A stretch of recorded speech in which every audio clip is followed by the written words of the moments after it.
The first snow of December drifted over downtown Maple Ridge, Colorado, turning the sidewalks white while hundreds of people rushed toward warm offices and coffee shops. No one noticed the man sitting on a wooden bench outside a small grocery store. His coat was too thin for the weather, his boots were cracked, his beard had grown uneven over the past few weeks, but he wasn't looking at himself. He was staring at the little girl sitting beside him. Daddy. 8-year-old Emma Carter smiled as if she hadn't skipped dinner the night before. I'm not really hungry. Ryan Carter smiled back. You've said that 3 times today. She shrugged. I guess my tummy forgot. Ryan laughed softly. His daughter always tried to make hard days sound like adventures, but today, even pretending was becoming difficult. He opened his wallet. One $5 bill, $2 in coins. $7, that was all they had left. His checking account had already been frozen. His credit cards had been canceled. His apartment eviction notice was folded inside his jacket pocket, and tomorrow, if nothing changed, he and Emma would have nowhere to sleep, 3 months earlier. Ryan wasn't homeless.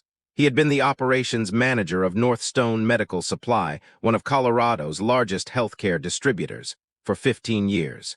He had never missed a deadline, never failed an inspection, never received a complaint. Then one afternoon, his CEO ordered him to approve a shipment of expired emergency medical supplies. Ryan refused. I won't sign something that could hurt people. The room fell silent. His CEO smiled. You'll regret that. Ryan never imagined how right he was. Within 48 hours, someone forged financial documents. Company money disappeared. Security footage mysteriously vanished. Every piece of evidence pointed toward Ryan. Police questioned him. News stations reported the story, neighbors whispered, friends stopped calling, although prosecutors never charged him. No company would hire him again, because once your name appears beside words like fraud, theft, corporate investigation, people stop asking questions, they simply stop believing. Daddy. Emma pointed toward a bakery window. Fresh bread. Warm soup, families laughing together. Ryan looked away. I know. I'm sorry. Emma grabbed his hand. You always tell me. Good people don't stay down forever. He looked at her tiny smile. His heart broke because she still believed him. Even when he no longer believed himself. A cold wind swept across the street. Ryan pulled his coat tighter around Emma. Just then, his phone vibrated. Unknown number. He answered immediately. Mr. Carter. Yes. We reviewed your application. His heart raced. Finally, good news. I'm sorry. We've decided to move forward with another candidate. The call ended. Ryan slowly lowered the phone. Emma didn't ask what happened. She already knew. She simply leaned her head against his shoulder for several minutes. Neither of them spoke. Then Emma noticed something across the street. An elderly woman stood outside a small family cafe. She wore an elegant cream-colored coat. A silk scarf rested around her neck. Pearl earrings glimmered beneath her silver curls. She looked wealthy, but strangely. She wasn't trying to enter the cafe. She stood perfectly still, looking through the glass, watching families eat together. As though she wanted to remember something, not by something, Emma tugged Ryan's sleeve. Daddy. The grandma looked sad. Ryan glanced over. At first, he assumed she was waiting for someone. Then, he noticed something unusual. She quietly reached into her handbag, opened it, looked inside, closed it again. Her shoulders dropped. She wasn't waiting. She had no money. A young couple brushed past her without noticing. An older businessman accidentally bumped into her shoulder. He never apologized. She whispered, I'm sorry. Even though it wasn't her fault. Ryan had heard that voice before. It was the voice people used after life had humbled them. Emma suddenly stood up. Daddy, can we help her? Ryan looked back at the $7 in his hand. $7, that money could buy dinner for Emma. Maybe breakfast tomorrow, maybe enough to get through one more day. He closed his eyes. Then looked at his daughter. She wasn't asking because she was naive. She was asking because she had learned kindness. From him, Ryan smiled. You know. Your mom used to say, the last thing we should lose is our heart. Emma grinned. Then let's keep it.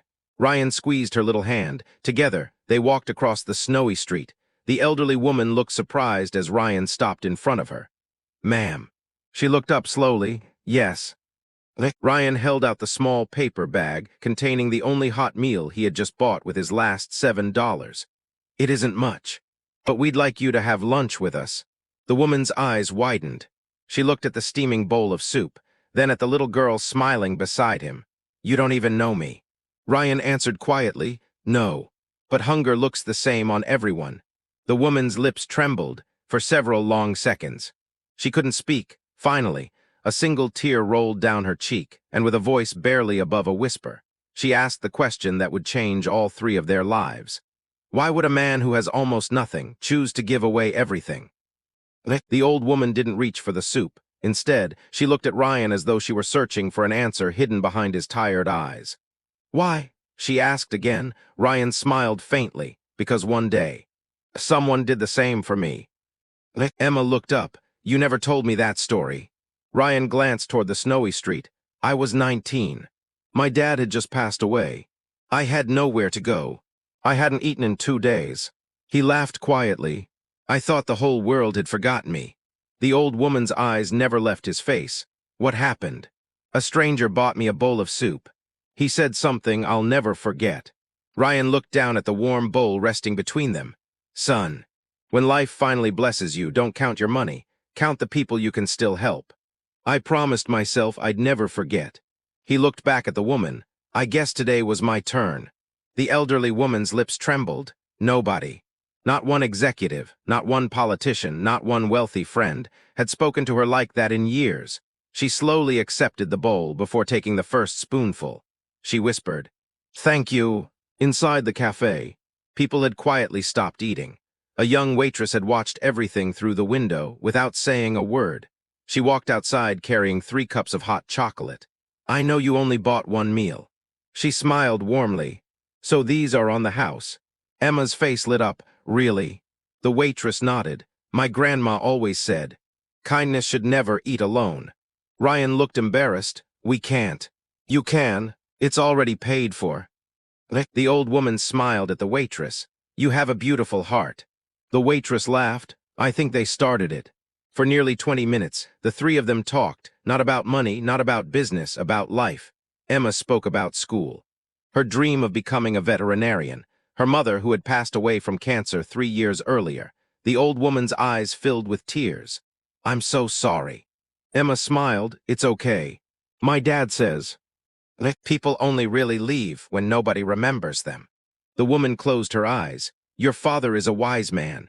Ryan laughed. I'm just trying to survive. No, the woman shook her head gently. You're trying to stay good. Those are very different things. Just then, a black luxury SUV stopped across the street, then another, then a third. Within seconds, 4 men in dark suits stepped out. The cafe fell silent. Customers turned toward the window. One of the men looked around desperately. There she is. He rushed toward the elderly woman, Mrs. Whitmore. We've been searching everywhere. Emma blinked. You know Grandma. The man looked confused. Grandma. He quickly lowered his voice. Ma'am. The entire board is waiting. The shareholders are calling every 5 minutes. The police were about to start searching the city. Ryan frowned. What happened? The man sighed with relief. She left her estate before sunrise. Nobody knew where she went. The elderly woman looked almost annoyed. I wanted one quiet morning. The man apologized. I'm sorry, ma'am, but tomorrow's merger is worth $12 billion. The cafe became completely silent. One customer nearly dropped his coffee. The waitress froze. Ryan looked at the elderly woman. 12 billion. She gave him a small, tired smile. I'm afraid they've exaggerated my importance. The suited man looked shocked. Mrs. Whitmore. You own Whitmore Holdings. Nearly 40,000 employees depend on your decisions. Emma whispered, so, you're rich. The old woman smiled, a little. The entire cafe laughed. Even Ryan couldn't help smiling. The driver stepped closer. We should leave. In a minute. She reached into her handbag, pulled out a simple white card. There was no gold logo, no flashy design, only one name, Margaret Whitmore. And one private phone number. She handed it to Ryan. If life ever becomes too heavy, call me. Ryan looked at the card, then smiled politely. I appreciate it. He carefully placed it inside his old wallet, not because she was wealthy, but because she had become a friend. As the SUVs disappeared into the falling snow, Emma suddenly looked worried. Daddy. What if we never see her again? Ryan squeezed her hand. Then we'll remember today. Emma looked confused. Why? Ryan smiled. Because kindness doesn't need to be repaid. It only needs to be passed on. Neither of them noticed. Inside the last SUV, Margaret Whitmore wasn't looking out the front window. She was staring at Ryan's worn jacket. Her eyes had suddenly narrowed, because embroidered above the torn pocket was a faded company logo, Northstone Medical Supply. Her expression changed instantly. She whispered to herself, "No, it can't be him." Then she turned to her chief of staff. "I want everything. His employment records, his termination file, every document, and don't let anyone know you're looking." The chief of staff hesitated. "Ma'am, is something wrong?" Margaret looked back through the rear window at Ryan walking away with Emma, then quietly said, "If I'm right, an innocent father lost everything because someone inside my company buried the truth. Because someone inside my company buried the truth." The black SUVs disappeared into the snowy streets. Ryan never looked back. To him, Margaret Whitmore was simply a lonely woman who needed kindness. He had no idea. She had just begun the biggest investigation in the history of her company. The next morning, Ryan woke before sunrise. The apartment was freezing. The electricity had been shut off overnight. Emma was still asleep beneath 3 blankets. Ryan quietly zipped up his old jacket and kissed her forehead. "I'll be back soon." She opened one sleepy eye. "Another interview." He smiled. "Maybe this one's the one." She crossed her fingers. "It has to be."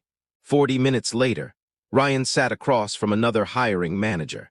The interview had gone perfectly. His experience impressed everyone. The manager even smiled. "I think you'd fit in well here." Ryan felt hope for the first time in months. Then, the manager opened the final page of his background report. The smile disappeared. His shoulders dropped. "I'm sorry." Ryan already knew. "You saw it." The manager nodded. "Northstone Medical Supply. Corporate fraud investigation." Ryan leaned forward. "I never stole anything." "I know. But our insurance carrier won't approve anyone connected to financial misconduct." "It wasn't misconduct. I can't prove that." "Neither can I," Ryan thought. 5 minutes later, he walked back into the freezing street. Another opportunity. Gone, across town. Margaret Whitmore sat at the head of a 40-foot conference table. 12 executives waited silently. Her chief legal officer entered carrying 3 thick folders. "We found everything." Margaret looked up so quickly. The deeper we looked, the stranger it became. He placed the first folder on the table. "Ryan Carter. 15 years. No disciplinary actions. No complaints. Employee of the year twice." Margaret slowly nodded. "Continue." The second folder contains the investigation that got him fired. He opened it. "It doesn't make sense." "Why?" "The accounting reports accuse Ryan of moving company money. But the bank account receiving those funds, it never belonged to him." Margaret frowned. "What?" "It belonged to an offshore shell corporation." Another attorney added. "The signature approving the transfer was digitally inserted." Margaret's eyes narrowed. "So, someone framed him." The room fell silent. "Yes." She looked toward the third folder. "And this one." The legal officer hesitated. "This is where things become dangerous." He slid several printed emails across the table. Every message came from one executive. Ethan Whitmore, Margaret's own nephew. The man she had spent 5 years preparing to become CEO. She picked up the first email. "Remove Carter immediately. He's asking too many questions." Second email. "Delete the warehouse inspection footage." Third email. "I'll handle the paperwork. Make sure Carter takes the blame." Margaret slowly lowered the pages. Her hands were shaking. "No." The attorney nodded quietly. "He discovered expired emergency supplies scheduled for hospitals. He refused to approve the shipment. Ethan approved it anyway. And when Ryan threatened to report everything, they destroyed his career." The room became silent. Margaret closed her eyes. She remembered something. 2 years earlier, her late husband had warned her. Never confuse ambition with integrity. She hadn't listened. Meanwhile, Ryan returned home carrying nothing. Emma opened the apartment door. "You got it." Ryan couldn't answer. She already knew. She forced a smile anyway. It's okay. I still have half a peanut butter sandwich. You can have most of it. Ryan looked away because there wasn't any peanut butter left. She had been pretending. Again, a loud knock interrupted them. The landlord stood outside. I'm sorry, Ryan. The bank finalized the foreclosure. You have until tomorrow morning. Emma's little hand found her father's. Are we losing our home? Ryan swallowed hard. He knelt beside her. A home isn't walls. It's wherever we're together. Emma nodded bravely, but after the landlord walked away, she quietly hugged her backpack and cried where her father couldn't see her. That evening, Margaret Whitmore couldn't sleep. She kept replaying one image. Ryan handing away his only meal, not knowing who she was, not expecting anything in return. Then another image, Emma smiling, even though she was hungry. Margaret whispered to herself, that little girl gave away the only lunch they had. While my own executive stole an honest man's future. She stood, walked toward the window overlooking the city, then turned to her chief of staff. Call the board. He looked surprised. It's almost midnight. I don't care. I want every director here at 8 tomorrow morning. And Ethan, Margaret's voice turned cold. He'll be there too. The chief of staff hesitated. Should we warn him? Margaret looked out into the falling snow. No. I've spent 5 years trusting the wrong man. Tomorrow, he'll learn what happens when the truth finally walks into the room. The next morning, the executive boardroom at Whitmore Holdings had never been so quiet. 12 board members sat around the polished oak table. Outside, news helicopters circled above headquarters. Inside, nobody knew why Margaret Whitmore had called an emergency meeting, except one man, Ethan Whitmore. He walked in wearing a tailored navy suit and his usual confident smile. Good morning, everyone. No one answered. He looked toward his aunt. Margaret, you sounded urgent. She calmly folded her hands. Sit down. For the first time, Ethan noticed something unusual. 3 independent auditors, 2 federal compliance attorneys, outside legal counsel, and a court reporter. His heartbeat quickened. Meanwhile, across town, Ryan and Emma carried the last box out of their apartment. Everything they still owned fit into 3 cardboard boxes. Emma hugged her stuffed rabbit tightly. Daddy, where are we going? Ryan forced a smile. We'll figure it out. She nodded. She trusted him, even when he didn't trust himself. Back at Whitmore Holdings, Margaret stood. For 6 months, I believed an honest man destroyed this company. She pressed a button. The giant screen lit up. Ryan Carter's employee photo appeared. Ethan smiled confidently. Yes, the fraud investigation. Margaret looked directly into his eyes. No, the biggest lie this company has ever told. The room fell silent. A forensic accountant walked forward. We recovered deleted files from an off-site backup server. The first document appeared, Ryan's original inspection report, across the top, in bold red letters. Shipment rejected, EXPIRED medical supplies. A second document appeared, the same report, only now. Someone had digitally changed it to approved. Gasps filled the room. Ethan shifted in his chair. Those documents prove nothing. Margaret nodded. You're right. She pressed another button. A security video began playing. The timestamp was from 6 months earlier. Everyone watched Ethan enter the records office late at night. Minutes later, his IT director followed. Then the video cut. The forensic investigator spoke. 7 minutes of footage had been deleted. We restored it. The missing footage appeared. The room watched Ethan remove sealed personnel files from a cabinet, then hand them to the IT director. The screen froze. Silence. One board member whispered, My God. Ethan stood abruptly. This is ridiculous. You can't prove intent. Margaret looked toward the lead attorney. He placed another folder on the table. This is your private email account. Ethan's face drained of color. You hacked my account. No, the FBI recovered it through a lawful warrant. The attorney opened the file, then read aloud. If Carter refuses to sign, destroy his reputation. Nobody hires a man accused of fraud. The board members stared in disbelief. Another email. Once he's gone, approve the shipment before corporate finds out. Margaret slowly closed the folder. You didn't just destroy a career. You endangered children's hospitals. You gambled with human lives. Ethan looked around desperately. No one got hurt. Ryan's voice suddenly echoed from the doorway. But they could have. Every head turned. Ryan stood quietly beside Emma. He hadn't come to seek revenge. He had come because Margaret had asked him to witness the truth. Emma squeezed his hand tightly. Margaret smiled gently. Thank you for coming. Ryan looked confused. I still don't understand why I'm here. Margaret stepped toward him. Because every person in this room deserves to meet the man they betrayed. The board members slowly stood. One by one, several lowered their heads. An older director spoke first. Mr. Carter, I signed the paperwork recommending your dismissal. I never questioned it. I'm sorry. Then another director, and another, until every member of the board had apologized. Ryan didn't feel victorious. He simply felt tired. Years of pain couldn't disappear in a single morning. Margaret understood. She walked over and handed him a leather folder. Please read it. Ryan opened it. Inside was an official statement. All allegations against Ryan Carter have been permanently withdrawn. His employment record has been fully cleared. Whitmore Holdings accepts complete responsibility for the false investigation. Ryan blinked repeatedly, his vision blurred with tears. Emma tugged his sleeve. Daddy. Does this mean everyone knows you didn't do anything bad? Ryan couldn't speak. He simply nodded. Emma threw her arms around him. I told you good people don't stay down forever. There wasn't a dry eye left in the room. Margaret reached into another folder. This isn't charity. It's justice. She handed Ryan a second document.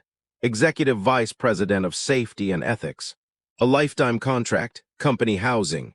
A salary higher than he'd ever dreamed possible. Ryan looked stunned. I don't know if I deserve this. Margaret smiled. No. You deserved it 6 months ago. She then knelt in front of Emma. I have something for you too. Emma looked surprised. Margaret handed her a small silver key. It's not for a car. It's for a library. Emma frowned. A library. Margaret laughed softly. When I was your age. Books saved my life. So today, I'm opening the Emma Carter Children's Reading Center. Emma's eyes grew wide. It has my name. Margaret nodded. Because the little girl who gave away her last lunch reminded an old woman what real wealth looks like. Emma hugged her without saying a word. 6 months later, the first snow returned to Maple Ridge. Ryan parked outside the same little cafe. This time, he wasn't driving a luxury car. He still drove an old pickup truck. Emma looked at him and smiled. You could buy a fancy one now. Ryan laughed. I could. So why don't you? He looked across the street, at the same bench where everything had changed. Because I never want to forget the day we only had $7. And still felt rich enough to help someone else. Inside the cafe, Margaret was already waiting. 3 bowls of hot soup sat on the table. 1 extra bowl rested beside them. Emma looked confused. Who's coming? Ryan smiled. I don't know. But someday, someone else will need it. Outside, a tired father walked past the cafe, holding his little son's hand. Ryan quietly stood, picked up the extra bowl, and walked toward the door because kindness had finally come full circle. And walked toward the door because kindness had finally come full circle.